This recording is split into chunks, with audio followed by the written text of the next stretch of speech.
here on the right is as I described it, I hope, huh? 2.5 stories high, with the center entranceway, decorated with elaborate column work, a fan light over the door, light panels on either side of the door. Now the next house is an interesting front door as well. It's called a coffin door. In those days, there were no funeral homes. You had to be waiting in your own house. Afterwards, they had to get the casket out. Well, tipping it to get it through the door is having the body fall out. That would have been awkward, huh? There's a third panel in that door.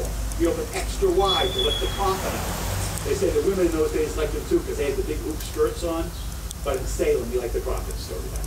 Across the street, the gray house with the white trim is the only house that's not a private residence on the street. It's actually open for tours. It's the Phillips house. The Phillips family lived in that house until the 1950s. They took the tour and see the type of furniture and glassware Roker family accumulated over the generations. In fact, our back, as part of the tour, is a carriage house where they have a Pierce Arrow touring car and a convertible Model A from the early 20th century. They fly the Hawaiian flag to signify that they're open for tours, because one of the Phillips men was the last advisor to Queen Liliuokalani of the Hawaiian Islands before the United States annexed them. On the far side of the house, as we come by, you're going to see some lattice work that actually disguises the fact that the front part of the house was moved here from another location and attached to the rest of the structure at a later time. After we figure it must have been a pretty bitter divorce, huh? Since the husband literally took his half the house when he left.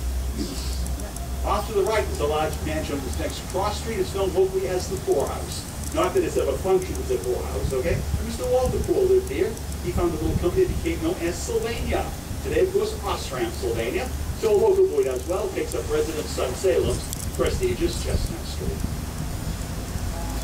We were pulling up next in front of a little gray house. I get to call it little because it's the smallest house on Chestnut Street, okay? It only has 14 rooms. Being a Hawthorne lived in a great house for a while we lived here in Salem. And just beyond the smallest house on the street, you have one of the largest houses on the street, the Frank Benson House. Major American artist, television producer, impressionism to the United States. Does pretty well at it, judging from his house anyway, huh? 20-odd rooms and 7 baths in the Frank Benson House. We're going to pull up next in front of Hamilton Hall, it's right at Chestnut Street. The local series of the street wanted on social hall. They give the great architect, Samuel McIntire, to build one hall. McIntire knows the town was carefully carrying on. He built a dance floor on the second floor out of Willowwood. There'll be a little give to it as they dance the night away. Their legs don't get so tired. But Willowwood is not good structure, so it runs iron columns that went to a building to support the Willowwood dance floor.